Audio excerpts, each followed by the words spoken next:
As a personal trainer, my clients ask me all kinds of questions regarding their health and wellness. They ask me about acupuncture, they ask me about dry needling, what's the difference between the two. They ask about chiropractic care, cupping, medical and dietary needs, all kinds of alternative medicine and different modalities. I'm really grateful that they confide in me and they trust me, but I'm like, I don't have all the answers. I wanted to create a space through my YouTube channel where practitioners and health and wellness specialists had an outlet to share their practice or their craft, and viewers could experience these incredible realms of healthcare through watching the channel. Each week in the Wellness Talk episodes, I'll be interviewing different alternative medicine and treatment practitioners and specialists. We'll get to find out how they got started, all about what they do, and the many benefits.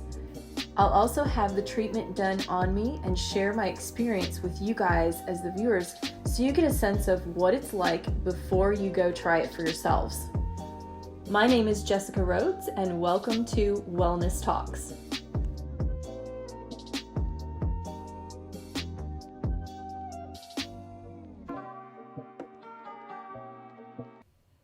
All right, welcome guys. My name is Jessica Rhodes, and this is episode numero uno of our Wellness Talks. Today we're speaking with Christy Strouse. She is a registered dietitian, and she's going to be talking about some of the differences between a registered dietitian nutritionist, which is what she is, and a nutritionist. So what is the difference, or the main differences? She's also going to be talking about the importance of having a registered dietitian in your life and in your back pocket. So much value there. And she's also going to be sharing with us some of the ways that she connects with her clients and how she meets them where they are in order to help them progress and do that in their own particular way. Okay, so there is going to be a lot of probably laughter because we like to have fun. Yes. But we are both experts, and Jessica is a certified personal trainer, and I've known her for actually a bit of a long time. But yes, but recently reconnected, and I'm so happy about that. She's an amazing woman. Like, we're a good duo. Yes. Okay, so to answer your question, registered dietitian is, well, my background is undergrad in nutrition science. And there's a lot of focus on organic chemistries and biochemistries and all that stuff, which wasn't fun at the time. It sounds very scientific. It is very scientific, which brings me to my point that nutrition is a science and an art. Science and an art. Yeah. That's fascinating. I think people forget the science part, so I'm really glad to have that foundation. And so registered dietitians, there's an undergrad nutrition science degree, and then you have to do a year-long internship with clinical rotations that you don't get paid for, and in some cases you actually have to pay for them. Wow. And then you have to pass a national exam that says you're a registered dietitian, and then you have to get individually licensed in each state. So when I was in Ohio, I had Ohio state license, and now that I'm in South Carolina, I'm licensed in the state of South Carolina. Nutritionist is a generic term, so there's really I don't think there's any definition really behind that, or no regulatory board kind of monitoring that. So their education is not quite as extensive as a registered dietitian. And to be technically clear, registered dietitian nutritionist would be the technical term, and then just a nutritionist, or there's value nutrition coach. There is value in a nutritionist and nutrition coaching, but their education is not quite as extensive. So a nutritionist would, you were mentioning earlier, would go to like a weekend. Yeah, it could be anything. Like personal trainers can do some certifications and continuing education. So I didn't mean to I didn't know if people were still using the word throw shade, but I wasn't trying to be the word what? Throwing shade. Throwing shade. I'm not throwing shade at nutritionists. But I did want to make that point because I get that question a lot, and I don't recall having that question when I was in Ohio, but nutrition I think is really important. I think people deserve expert advice. And so, yes. So not to be elitist, but I do think that the science is really important. And and being connected to those, regulations is kind of important. So. Yeah, and that lengthy education and so the lengthy education that you went through. Right. So it took me 6 or 7 years just to finish my degree, because my original profession was a massage therapist. So I went back to school and I was going part-time. And you still are a massage therapist. I am, thank you. Yeah, licensed massage therapist. But amazing. It took me 5 years to finish my undergrad, and then I spent a year internship learning about all kinds of things, diabetes, and then I spent 3.5 years at a job that I didn't really like, so that I could kind of move into a job that I did like. All been there. And finally, here I am, really, let's see, how many years later? 2004, all the way to 2020. What, about 16 years? Yeah. Is my math right? To do what I actually love to do, math. what I knew I wanted to do all along, which is really work with people on that micro level. Amazing. So let's go into the science behind all this. Okay. And let's touch upon what that means for you and your role in helping people with their health and wellness regarding, I don't want to say the word diet, but what Right. they're consuming on a daily basis is so important. And how does that tie into that piece that you mentioned of the science part? Okay, perfect question. That was good? Okay, That is good, all right, because good. I very much love the science part of it. I think it's very important, the science of nutrition.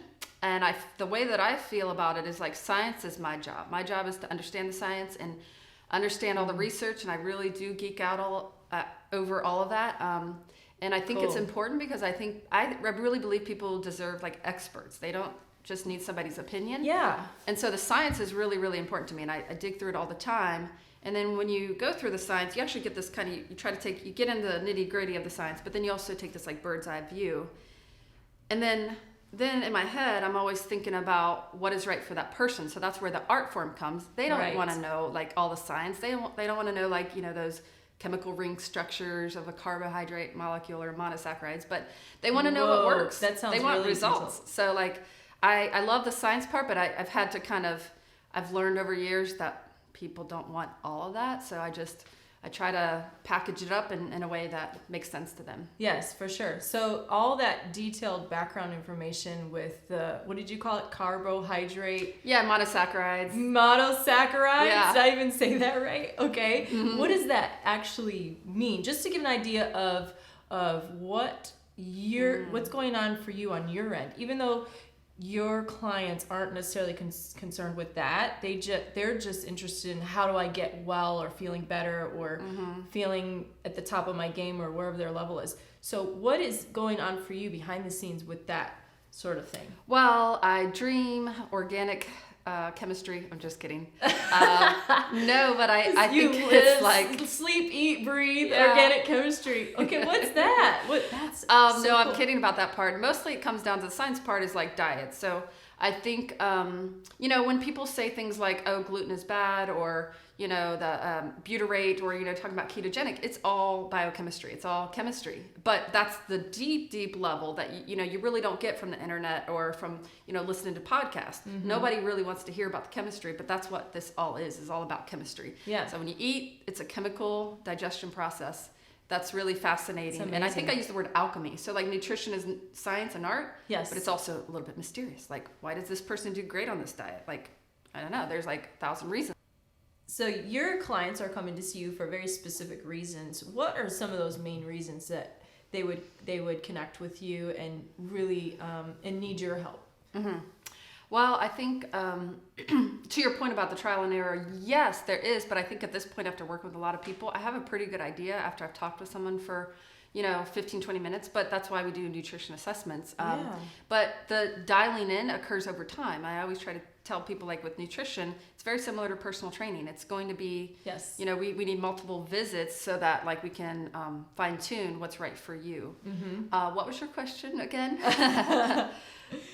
What do people come to me for? Yes. It's What are some of the main reasons that someone would seek your? So are they diabetic? Are they having? What about emotional and hormonal, or some of the things that you would see your clients for? Yeah, it's actually even simpler than that. I was thinking it's really just what is that pressure point for that person? And yeah, it could be a diagnosis. Okay, so they've been diagnosed potentially Could be with an illness. I would say, okay, so now it's morphine over time. So yes, in a hospital setting, which I used to work, it's going to be your classic disease state. So diabetes, heart disease, those things. But really what I'm dealing with now is I'm stressed out. I'm gaining weight. I don't know how to manage my eating. I don't know what to eat. I have gut issues. That's a really big one. There's so much confusion, and there's like a plethora of information on the internet. And so people are truly confused. And, people used to say, well, people know what to do, right? They don't. They really don't. And so I think it's like relieving the pressure points for those people and meeting them where they're at, like in their home and in the grocery store, because it's one thing to sit across from someone at a desk and, so tell me about your home life. And, they're stressed out. They got teenage kids. And so it's kind of basic things like nutrition, sleep, stress, and movement, physical activity. Gotcha. And then that's why I love partnering like with you, because I want to do the nutrition. And I want to outsource great personal trainer. And I see it so much in my clients as a personal trainer. My clients, I see the issues with gut, and I see the issues with not being able to sleep, which is going to be hormonal. All my clients are active agers. They're amazing and they're doing wonderful things, still active with their life, but I do see those hormonal changes happening where they're having trouble sleeping or they are unable to lose the weight, and they really need this other piece. And it's not that I can guide them, but only to a certain point. And then that's where you come in to help out with that, because it has to be both the active exercise and staying active, and then also the okay, I'm ready. Okay. All right. So I want to know, how does proper consumption of food help with stress? Okay, it's easier to talk about the opposite. How does stress affect nutrition? Got it. But and so when I talk to clients about their nutrition, I always hit on stress and sleep.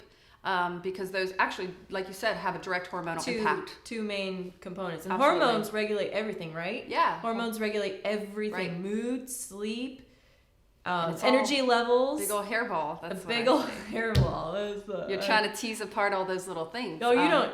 Oh, you got dogs. I got cat. I had a cat. Oh. I had a cat. Recently had to put her down. But you got dogs, so you don't have to. I do. So I don't recall what the hairball is, but the analogy is good. But people come to me with all these like issues, and honestly, and hormones regulate your immune system, right? Yeah, and, I have a doctor I can refer you to, but it's like, if your stress and sleep's off, there's no point in doing bioidentical hormones. But maybe I should have said that, but yeah, food. The food regulates the hormones, correct? Yeah. So it's all, like I said, I don't know. It's all intertwined, and which comes first, but depends on the person.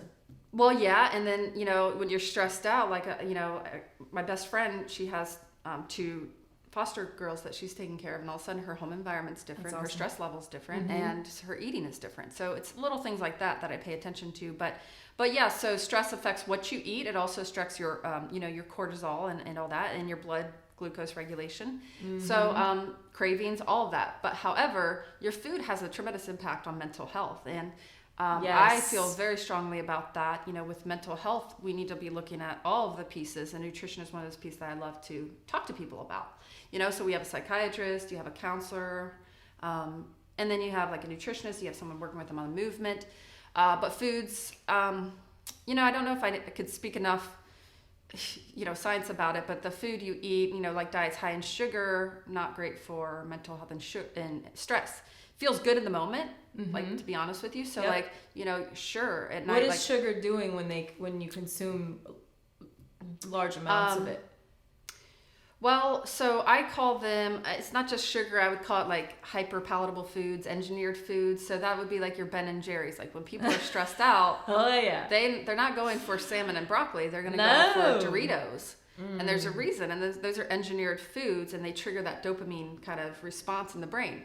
So people kind of get hooked on those, and maybe now's not the time to talk about the intuitive eating, but well, they're looking for something to help them feel better, which I think is part of our human nature. We're looking for something to help us feel better, but we're going sometimes in the wrong into the wrong places.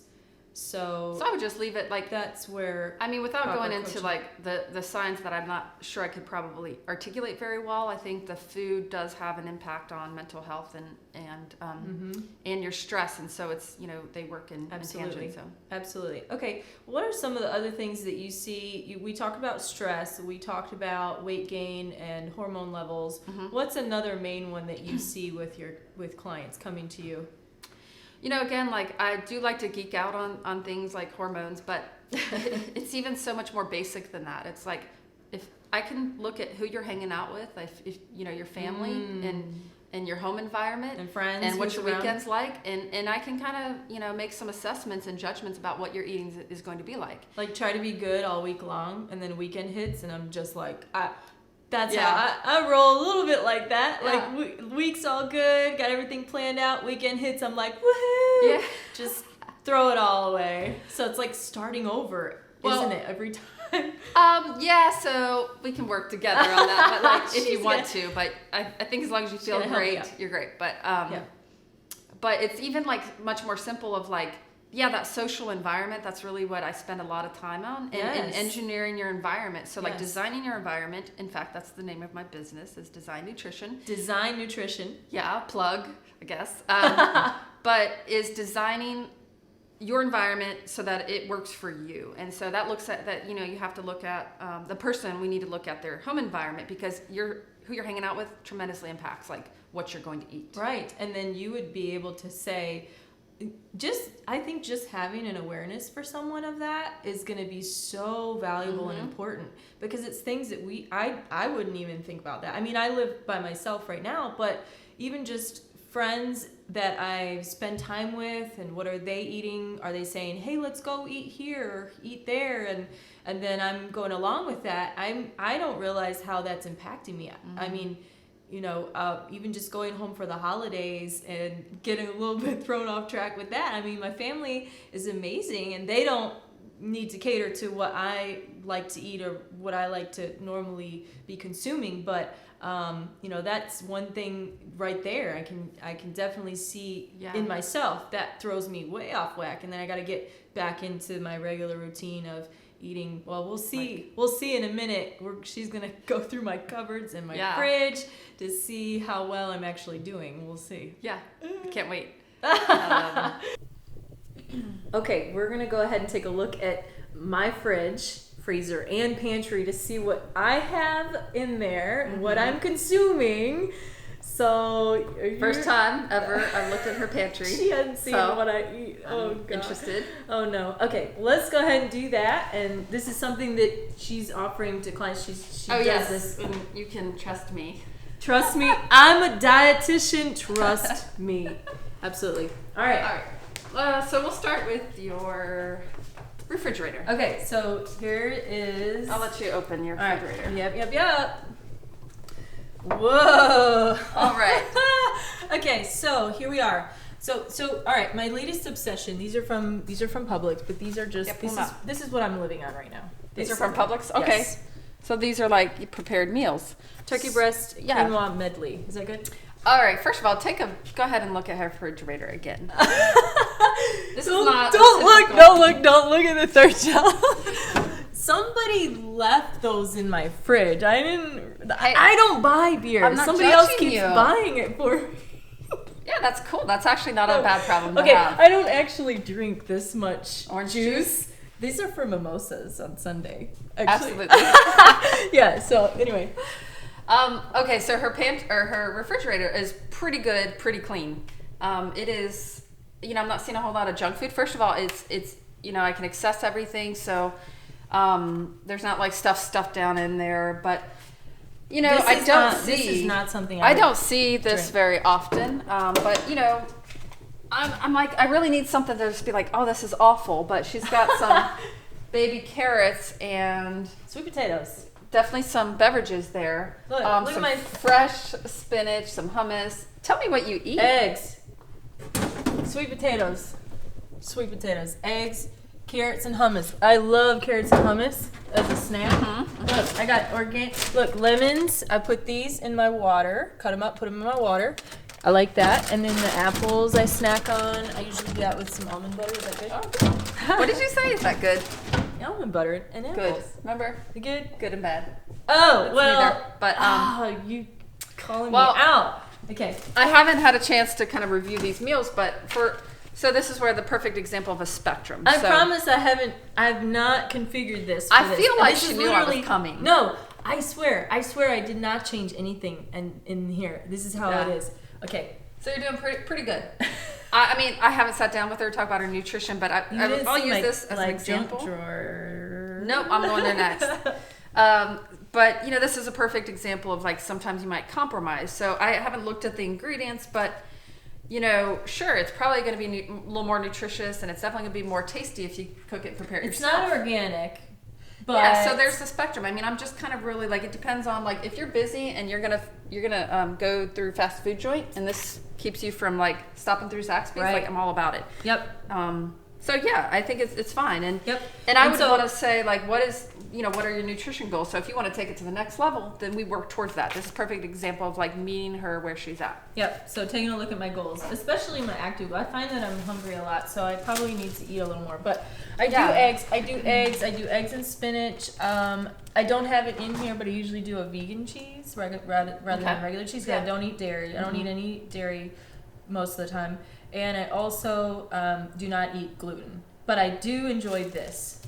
Yeah, full of gluten, but which is fine. But this is like, so if I were to say, for people that are eating bread, or gluten's fine for them. This is kind of like, I would say, the standard, and I just use this because I'll read the ingredients really quickly. So when I'm meeting with people in their home or in the grocery store, first thing I do is like, this is all marketing. So I just kind of like, this is marketing. And it's sending a message. So I flipped it right over and I'm saying, okay, I'll look at the nutrition facts. And then I also look at the ingredients, which actually in my mind is more important than the nutrition facts. So just quickly, I'd say, it's got sprouted wheat, it has malted barley, it has sprouted rye. Now, if somebody is gluten intolerant, is sprouted something they can consume, or it depends? Not if you're celiac, no. But there's very few people that are celiac disease. There's a lot of people falling gluten-free. Mm-hmm. This is not one of the gluten-free breads, which brings to another point, there's not a whole lot of good options for gluten-free bread. So I just usually try to switch people to something like, I tend to do okay, I think, on the sprouted. And that's better than sprouted. Would you say sprouted may be a little bit better for somebody who tends to be on that gluten-free side rather than regular bread? I don't know that I can. It depends. That's all I can say. And there's a lot of things that sound good in theory that I don't know in practice. It just depends on the person. Hard things to answer. But this feels good, right? Yes, it does. Yeah. What I like is low glycemic, high fiber, protein. So there's going to be that satiation when you eat this. That's what I love about this bread. So got it. Toast it though, because it's kind of a little dense. Yeah, I would say I like that too. Okay.